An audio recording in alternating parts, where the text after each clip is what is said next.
Bonjour, bienvenue dans le podcast L'histoire des Germains, des Francs et des Mérovingiens. Je m'appelle Xavier. Et je m'appelle Romain, Abonnez-vous à notre podcast sérieux mais pas trop. pour les passionnés d'histoire qui veulent tout comprendre sur l'histoire de ces peuples et de leur territoire au premier millénaire. Retrouvez-nous sur notre site internet www.meropodcast.fr et suivez-nous sur les réseaux sociaux Facebook et Instagram pour savoir tout de l'actualité de ce projet.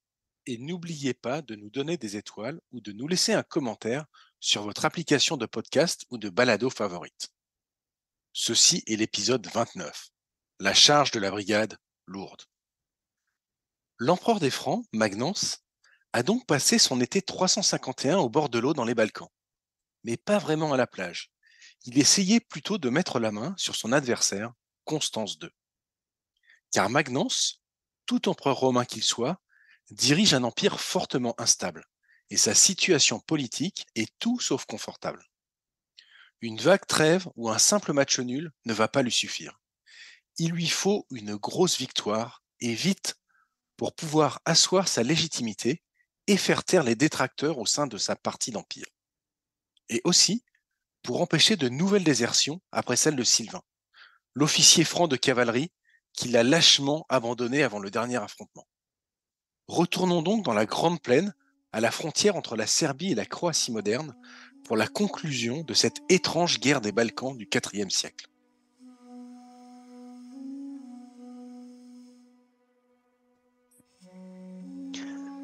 « 351 a été tout, sauf une réussite pour Magnence et son armée. Ces hommes ont traversé et retraversé la plus grande partie de l'ex-Yougoslavie en seulement quelques mois. Et ils ont espéré entraîner l'armée de Constance II sur un terrain favorable. Mais c'est l'échec total. Constance est restée toujours insaisissable.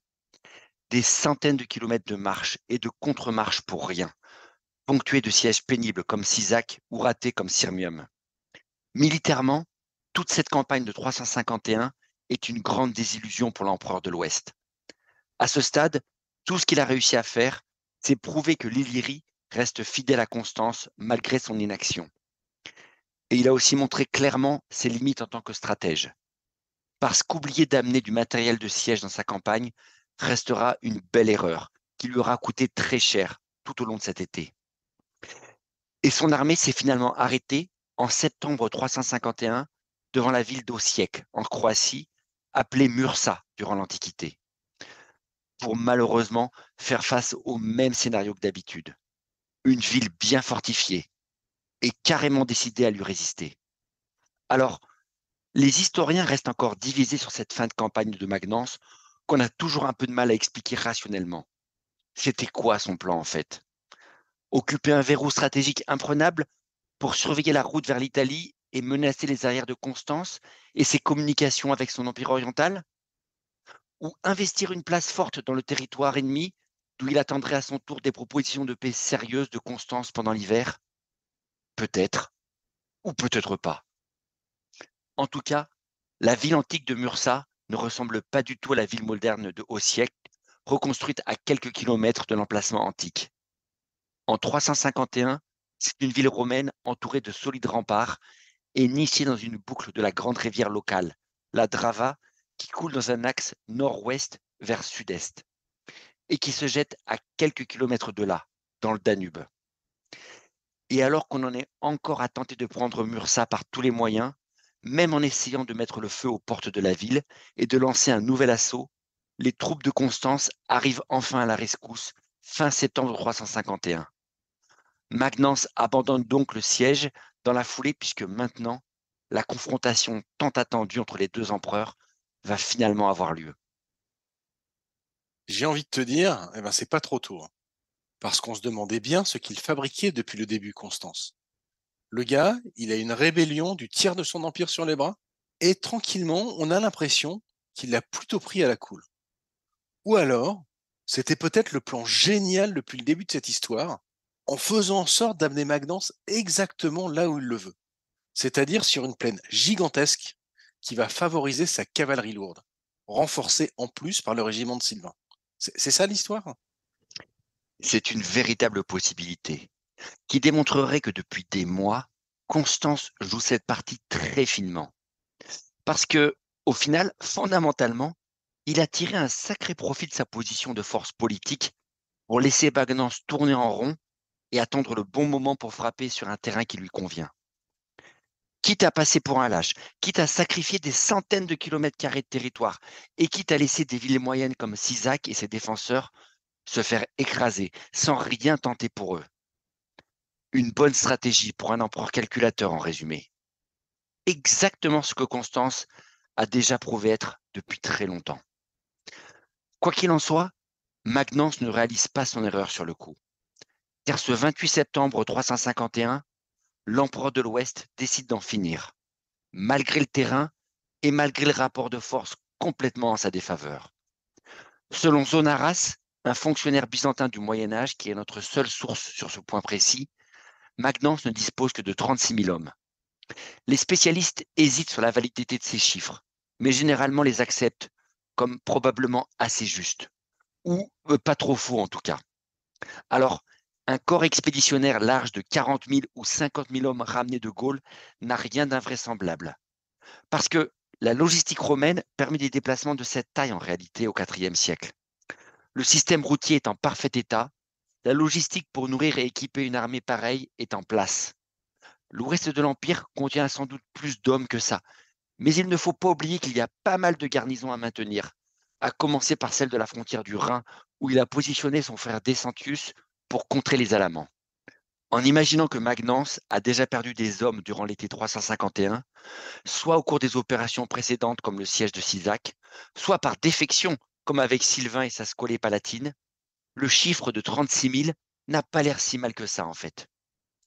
Mais si on suit le même Zonaras, Constance II, lui, dispose d'une armée de 80 000 hommes. Un chiffre vraiment impressionnant. Mais pas totalement délirant non plus. On peut bien imaginer que de la même manière, Constance a ramené une force de l'Est de taille équivalente de 40 000 hommes. Rajoutez à ça les légions stationnées sur le Danube de Vétragno que l'empereur d'Orient a su remettre dans sa poche fin 350 et vous doublez la mise. Même si ces troupes de garde-frontières sont sans doute de bien moins bonne qualité que celles de Magnance, on parle quand même d'une sacrée masse à disposition de Constance. Bon, ok, tout ça c'est des chiffres. De la part d'auteurs antiques, comme Zonaras en particulier, qui ne peut pas vraiment être considéré comme très fiable. Cependant, il y a quand même très probablement un déséquilibre numérique fortement en faveur de Constance. Ce qui rend d'autant plus bizarre la réaction de Magnance, qui décide d'accepter le combat alors qu'il est clairement en infériorité numérique, loin de ses bases, et que le terrain, a priori, ne lui est pas favorable. Il est en train de craquer ou quoi? Ou alors, il se rend peut-être compte qu'il est en train de perdre son armée et qu'il lui faut une grosse victoire, genre immédiatement, pour booster sa légitimité, voire s'en sortir vivant. Si on fait cette hypothèse, accepter une bataille, même très incertaine, est-ce que c'est vraiment sa seule option? Ou alors, peut-être qu'il a tellement confiance en lui qu'il préfère attaquer directement, maintenant que Constance est là, pour traiter le problème, quelles que soient les maths. Mais bon, à 36 000 contre 80 000, c'est plus de la confiance à ce niveau-là. Limite de l'arrogance, non? En tout cas, Magnance ne semble pas s'affoler à la vue de l'armée adverse si on en croit les auteurs antiques. Et pour vous raconter ce qui suit, nous allons nous appuyer sur les travaux de l'historien John Drinkwater pour reconstituer la bataille. Les Magnésiens, appelons-les comme ça, reculent juste assez au nord de la ville pour se repositionner perpendiculairement à la rivière Drava et se mettre en ordre de bataille correctement en prévision de l'affrontement. Pour le coup, ils font preuve d'un bon sens tactique en préparant une bonne bataille défensive avec une longue ligne d'infanterie encadrée par de la cavalerie et protégée à 100% sur le flanc gauche par la Drava, une large masse d'eau littéralement infraîchissable dans une bataille. Après tout, la réputation de l'armée de Magnance tient notamment sur la solidité de son infanterie et plus particulièrement de ses francs et de ses germains. Alors autant les utiliser à fond pour former un véritable mur de fantassins. Et maintenant, Magnance attend son adversaire. Car les Constantiniens, eux aussi, appelons-les comme ça, qui ont libéré Mursa de son siège, contournent la ville et se dirigent vers la plaine au nord pour aller s'aligner eux aussi face à leur adversaire. C'est un combat à la régulière entre les deux armées qui se profilent, un face-à-face gigantesque pour trancher une bonne fois pour toutes le devenir de l'Empire. Infanterie contre infanterie, cavalerie contre cavalerie, sur une plaine de milliers d'hectares. Enfin, plus ou moins à la régulière en fait. Parce que Magnance, qui a démontré depuis le début de son aventure qu'il peut être rusé, tente de surprendre son adversaire. En fait, juste avant de se retirer du siège de Mursa pour prendre position au nord, il a caché des bandes de Gaulois dans une forêt locale. Une troupe de choc qui se camoufle à proximité de la ville, pendant que le gros de l'armée se repositionne au nord sur la Drava. Oui, on imagine d'ici la ruse.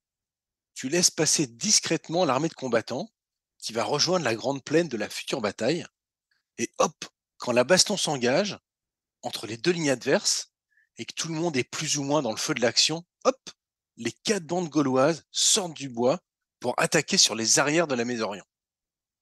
Pas si bête ce Magnance. Et oui, à l'Antiquité, la force d'une armée dépend de sa cohésion en une ligne incassable, servant de rouleau compresseur ou de mur de briques.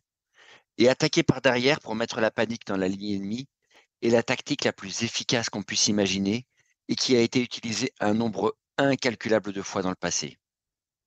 Aucune armée ne peut résister à un mouvement en tenaille et un début de pagaille, même sur un petit bout de la ligne de l'armée, peut facilement se transformer en déroute générale. Un régiment qui cède et tu te retrouves avec une masse de fuyards qui se met à courir dans tous les sens. En général, c'est la recette assurée pour un effet boule de neige qui va décider du sort de la bataille. Le plan est assez malin et souligne encore une fois que Magnance n'est pas au bout du rouleau pour tenter une manœuvre pareille. En attirant le gros de l'armée de Constance qui doit forcément arriver en confiance au vu du terrain et du rapport numérique, il se met en position de frapper un coup surprise et de renverser le cours de la bataille. Une technique rusée pour poignarder l'armée ennemie dans le dos Qui ne va finalement pas fonctionner comme prévu. L'histoire est belle, certes, et nous sommes de plus très habitués aux grosses ficelles d'Hollywood. Mais dans la vraie vie, ça marche pas si souvent que ça, les Russes de Sioux, qui permettent de renverser la vapeur en dépit de tous les pronostics. parce que les habitants de Mursa, fidèles à Constance, repèrent la petite force gauloise cachée dans la forêt, vu que, évidemment, ils connaissent parfaitement la région. Et ils vont dénoncer immédiatement ces bandes de gallo-romains de Magnance.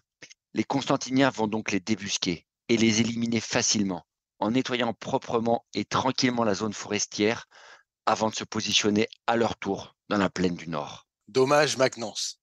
Ça aurait été une super idée, cette troupe surgissant sur les arrières des Constantiniens pour les poignarder dans le dos. Mais pour ce pauvre Magnance, 351, c'est un peu l'année de la loose. Et quand ça veut pas, décidément. Finalement, c'est peut-être pour ça que la bataille ne va pas s'enclencher très tôt, dans la journée du 28 septembre. Non, en effet, la bataille de Mursa ne s'engage que tard dans l'après-midi. Magnance a bien dû réaliser que son plan était tombé à l'eau, mais il est sans doute trop tard pour tout changer à ce stade. Son armée ne sera jamais plus prête que maintenant de toute façon. Donc abandonner le terrain n'est pas une option. Et impossible d'avancer non plus. Personne ne s'attaque frontalement à une armée 2 fois plus nombreuse en terrain ouvert. Au mieux, on se met en position défensive et on attend. On fait confiance à la solidité de ses troupes et de leurs officiers en espérant que l'ennemi va se casser les dents sur un mur d'infanterie bien compact. Et en face, les Constantiniens restent fidèles à leur stratégie prudente et décident de surtout ne pas se précipiter. Après le nettoyage des bois environnants et des bandes de Gaulois en embuscade, le chef de l'armée d'Orient déploie ses troupes au nord-ouest de Mursa et met progressivement ses 80 000 hommes en ordre de bataille. On ne connaît pas le nom du commandant en chef de cette armée d'ailleurs, sinon que ce n'est pas Constance. L'empereur de l'Est, courageux mais pas téméraire, a préféré prendre ses distances avec un engagement aussi incertain et se retirer dans une petite chapelle des environs. Et il a confié la direction des troupes à un de ses généraux, dont on ne sait rien, même pas le nom. L'empereur, pour sa part, est parti prier pour la victoire à quelques kilomètres de là, ce qui est une excuse assez raccord avec son image d'homme très pieux. Autre hypothèse moins charitable, il n'entame pas son crédit politique si les opérations partaient en vrille et peut toujours rejeter le blâme sur quelqu'un d'autre avec une excuse en béton pour justifier son absence. D'ailleurs, si on réfléchit, les deux raisons sont assez crédibles en fait, et pas contradictoires. Quoi qu'il en soit, la durée du déploiement de l'armée d'Orient comme son positionnement prouve qu'on a affaire à un bon général côté constantinien. Puisqu'on a l'avantage du nombre et une plaine gigantesque au nord de Mursa, autant déployer son armée le mieux possible, et avec méthode. Après tout, Constance a sans doute imposé à son armée et à ses officiers d'attendre des mois l'occasion favorable pour frapper Magnance, quitte à passer pour un lâche et laisser l'ennemi piller son propre territoire. Ça serait assez bête de tout gâcher maintenant, alors que plus rien ne presse. L'armée de Constance va donc s'installer, elle aussi, au nord-ouest de la ville, en angle droit, le long de la Drava, juste en face de l'armée de Magnance. Les bataillons d'infanterie sont rangés sur une longue ligne droite, de probablement quelques centaines de mètres, en collant eux aussi sur leur flanc à la rivière. Aux deux extrémités, et plus certainement à leur gauche, le gros des escadrons de la cavalerie, capables de se déployer sur toute la surface de la plaine et de charger leurs opposants. Et en deuxième rideau, les armes de jet, archers à pied et frondeurs, pour mitrailler à distance un ennemi qui tenterait de percer le rideau d'infanterie. D'où le fait, en effet, que la bataille ne commence que tard dans l'après-midi. Car à l'époque, on n'avait pas WhatsApp, ni de SMS, ni de téléphone. Et malgré que cela puisse paraître évident pour certains, organiser des masses de soldats devait être long et fastidieux. Et pour les deux généraux, une bataille rangée pareille, c'est du qui tout double. Donc personne ne veut vraiment faire de boulettes par précipitation qui sera dur à rattraper, avec un adversaire de niveau technique équivalent. Surtout que, dans cette période de l'histoire, une fois la bataille engagée, les généraux perdaient peu à peu contrôle sur leurs troupes. Mais bon, finalement, Constance a quand même 2 fois plus d'hommes, et sa ligne de bataille dépasse largement celle de Magnance, qui l'attend en position défensive. C'est donc à lui de commencer l'affaire. Et oui, et la bataille débute vraisemblablement avec le général oriental faisant avancer droit devant les Constantiniens pour que les deux infanteries s'entrechoquent durant l'après-midi. Les deux lignes s'engagent progressivement au corps à corps avec le soutien des armes de jet. Les Constantiniens ont la supériorité numérique, mais les Magnentiens sont réputés les meilleurs, donc rien n'est joué de ce côté-là. D'ailleurs, ce premier engagement ne va pas être décisif. C'est seulement le premier acte de la confrontation, une manière de fixer l'ennemi pour les Orientaux afin de lancer leur véritable offensive. Car leur général en chef sait que son meilleur atout n'est pas l'infanterie, puisque les légions de Magnance, et en particulier ses francs, sont réputés être les meilleurs. Fondamentalement, les Occidentaux, même en infériorité numérique, peuvent résister longtemps, très longtemps, et casser leurs assauts et finir par briser leur morale. Non, le meilleur atout des Constantiniens, c'est la cavalerie, qui était déjà nombreuse pour Constance et que Sylvain le Traître est venu renforcer en plus. Et dès que la bataille est engagée, les cataphractaires de l'aile gauche sont envoyés pour envelopper l'aile droite de Magnance et frapper le grand coup de ce côté-là. Ah, les cataphractaires, l'arme fatale des armées du bas empire. Ça, c'est un peu comme le taboulé. C'est une spécialité d'Asie centrale que les Romains ont volé aux Perses et aux Sassanides, en fait. Donc, c'est plutôt normal que Constance II, l'empereur de l'Est, en ait un certain nombre sous la main. Les cataphractaires, des cavaliers et leurs montures extrêmement bien protégées et recouvertes de la tête aux pieds par une côte de mailles ou du matelassage sur les chevaux. En tout cas, ce sont les ancêtres des chevaliers du Moyen Âge, apparus au Moyen-Orient, mais que les Romains ont fini par recruter à leur tour aux marges de l'Empire, devant l'observation de leur efficacité. La qualité particulière des chevaux et l'entraînement spécial des cavaliers rend cette troupe de choc particulièrement précieuse et unique dans l'Empire. Les cataphractaires sont employés généralement comme des forces d'assaut lourdes, utilisées pour charger et fracasser une ligne de défense. En cette fin d'après-midi, sur l'extrémité gauche de leur ligne, les Constantiniens combinent donc la supériorité numérique et l'avantage du terrain, avec une plaine parfaitement plate et idéale pour ce genre d'engagement. Pour le général oriental, plus la peine de faire des plans trop compliqués.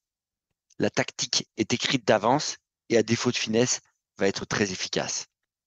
Il déclenche une frappe surpuissante avec cette charge de cataphractaire qui vient envelopper et percuter l'infanterie des Occidentaux à la droite de leur ligne. Magnance va évidemment répliquer avec sa propre cavalerie, mais ne peut pas totalement contrer cette force brute qui enfonce l'extrémité de son armée, déjà inférieure en nombre et étirée au maximum. D'autant que Magnance a perdu une partie de ses cavaliers d'élite avec la trahison de Sylvain, si vous vous rappelez, une perte qui se combine à son désavantage numérique de base. Les cataphractaires sont un peu les panzers de l'Antiquité. Ils sont longs, ils sont lourds, mais il n'y a rien de plus costaud à cette époque-là. Rien ne peut vraiment stopper une charge de ce type dans un premier temps. Au moins, tant que la fatigue et les impacts n'ont pas un peu émoussé et surtout désorganisé cette force. Alors, est-ce pour Magnance la caca, la cata, la catastrophe, ces cataphractaires? Malgré les contre-attaques de la cavalerie, malgré son infanterie de qualité, les Magnanciens se retrouvent acculés, car c'est un véritable déluge de fer qui s'abat sur eux, alors qu'ils doivent soutenir des charges sur leurs flancs, tout en contrant l'infanterie qui vient à leur contact frontalement au même moment. Même la meilleure infanterie antique ne peut tenir indéfiniment dans une tenaille pareille. L'aile droite des Magnanciens plie en cette fin d'après-midi. Sans s'écrouler, sans paniquer, les Occidentaux sont obligés de reculer peu à peu sous la violence du choc. Une retraite en bon ordre pour les Francs et les autres légions qui se battent pied à pied pour rester unis et en une seule ligne et éviter de se fragmenter, ce qui signifierait inévitablement la fin de partie. À la fin de l'après-midi, alors que les pertes s'accumulent dans les deux armées de manière vertigineuse, la ligne de front commence donc à se modifier. Même si les Constantiniens ont laissé un nombre considérable de morts au fil des assauts, le rapport de force est trop défavorable à Magnance sur son aile droite. Progressivement, cette aile recule sous le poids des assauts et c'est par conséquent toute la ligne qui s'incurve pour rester unie. Tout en restant en formation, cette ligne se met à se courber, et à se courber, et à se courber encore plus, à se courber au maximum même, pour ne pas rompre, pendant que l'enveloppement complet des Constantiniens s'organise autour d'eux. Et au bout de quelques heures, c'est un véritable front renversé qui s'est mis en place. À force de plier sur leur droite, mais en gardant leur cohésion, la ligne des Magnésiens s'est maintenant repositionnée littéralement en arc de cercle autour de la Drava. L'aile gauche, engagée elle aussi contre l'infanterie constantinienne, n'a pas bougé. Mais l'aile droite, elle, par contre, a fini par se retourner à 180 degrés par rapport à sa position initiale. Et la totalité de l'armée de Magnance se retrouve maintenant dos à la rivière, enveloppée de bout en bout par les Constantiniens grâce à leur supériorité numérique. Ouais, c'est bien ce que je pensais, quoi. Ça se prononce pas pareil, mais le résultat est le même. Ils l'ont bien dans l'os, hein. Mais bon, ce repositionnement défensif des Magnanciens, ça prouve aussi la solidité de ces guerriers occidentaux et de leur commandement. Mais ça ne peut clairement pas les faire gagner, seulement retarder l'inévitable. Les Magnanciens sont clairement en infériorité. Leur propre cavalerie s'est fait submerger par celle des Constantiniens et ils n'ont plus vraiment de solution de repli maintenant que leurs adversaires les enveloppent dos à la rivière et continuent à les presser. Il n'y a vraiment qu'un miracle qui pourrait les sauver à ce stade. Miracle qui tout à coup semble se profiler alors que le jour décline sur la plaine de Mursa. Car les charges de cavalerie ralentissent peu à peu, par la fatigue des montures et aussi du fait des pertes abyssales qu'a infligé l'infanterie de Magnance aux cataphractaires. L'affrontement se stabilise donc et laisse peut-être croire aux Occidentaux qu'un match nul est possible alors qu'ils se battent comme des beaux diables le dos à la rivière. Mais la chance ne va pas tourner finalement. Car une fois les cavaleries d'assaut neutralisées ou démontées de chaque côté, ce sont les archers à cheval de Constance, appelés parfois aussi cataphractaires dans les textes ou clibanari. Les noms se contredisent parfois. Ce sont en tout cas des archers montés qui remplacent les cataphractaires de choc. Des troupes fraîches qui s'approchent à bonne distance de la ligne de front et font pleuvoir une pluie de flèches et de lances sur les Magnésiens maintenant. Les Occidentaux tiennent un moment, mais un moment seulement, car les formations aux tortues romaines, que vous avez peut-être vues, ne permettent pas de tenir contre ce genre d'attaque indéfiniment non plus. Une pluie de flèches et de lances combinées à des assauts d'infanterie, alors que la cavalerie occidentale a disparu, vont avoir raison de la défense des Magnésiens dans les dernières heures de la journée. À la tombée de la nuit, l'armée d'Occident, accablée par le nombre, se fracture finalement en petits groupes.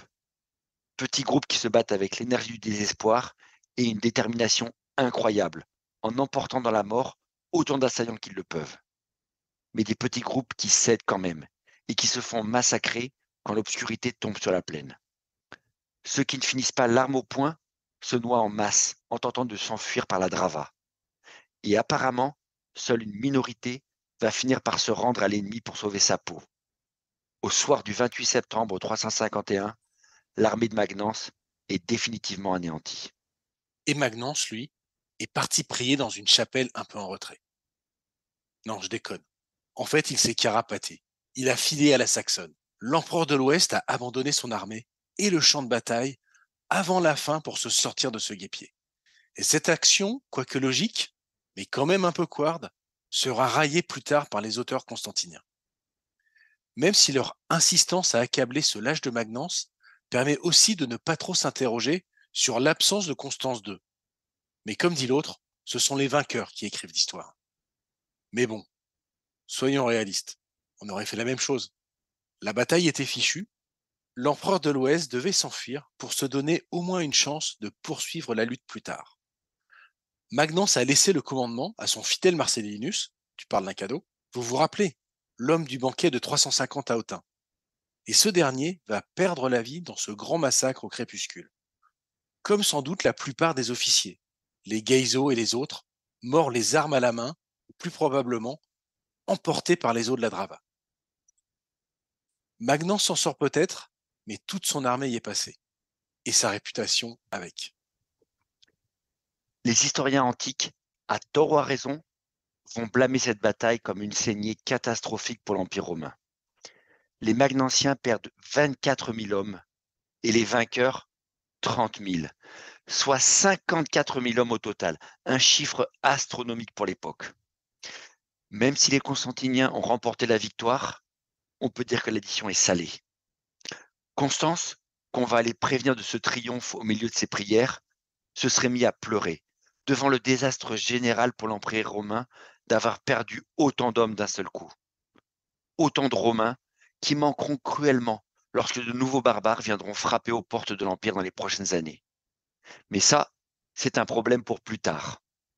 Et comme moi, vous remarquerez que là, aucun chroniqueur ne la ramène pour proposer que dorénavant, on appelle ça une victoire à la Constance, plutôt qu'une victoire à la Pyrrhus. En attendant, Constance, magnanime ou réaliste, voire les deux, va faire grâce aux survivants de l'armée de Magnence qu'on a capturés et les incorpore finalement dans sa propre armée. Avec autant de pertes, il n'allait pas faire la fine bouche de toute façon pour remplir les rangs. Il fera aussi traiter décemment les morts ennemis, pour sortir grandi de cette histoire et finir de convaincre ces nouvelles recrues qu'ils ont rejoint le bon camp. Quant à Magnence, Mursa sera le début de la fin de son aventure. La résistance qu'il va tenter de montrer en Italie ne tiendra pas très longtemps. Ses meilleurs officiers sont morts à Mursa, la plupart de ses troupes ne sont pas rentrées d'Illyrie, et Constance ne va plus le lâcher maintenant qu'il a pris l'avantage psychologique et numérique sur lui. Constance prend son temps, mais plus rien ne peut arrêter le rouleau compresseur de l'Orient. Moins de 18 mois après Mursa, une deuxième grande bataille dont on ne sait quasiment rien a lieu quelque part dans les Hautes-Alpes françaises, dans le petit bourg de Montsaléon-la-Bâtie, sur la route Grenoble-Sisteron, en 353. Une fin de partie au milieu des Alpes qui se termine encore une fois par un écrasement de l'armée de Magnence. Ça vous semblera incroyable, mais Magnence s'enfuit une nouvelle fois du champ de bataille pour se réfugier momentanément dans sa capitale à Lyon. Mais cette fois, l'aventure est bien finie. Tout le monde le lâche, les provinces se rallient tous aux futurs vainqueurs pendant qu'il en a encore temps. Plutôt que de finir entre les mains de Constance et de subir le sort des traîtres, les hommes de l'Ouest prennent la seule décision qui s'impose.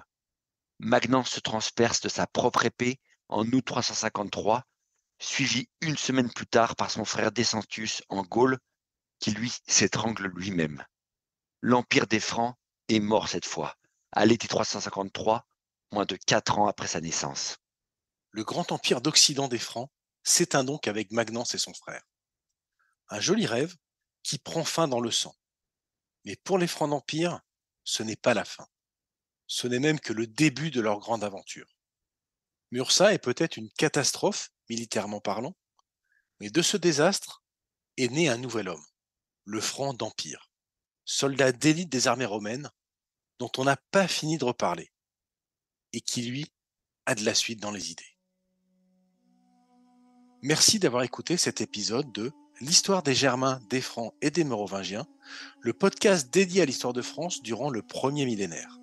N'hésitez pas à nous contacter sur meropodcast.fr@gmail.com et rendez-vous au prochain épisode.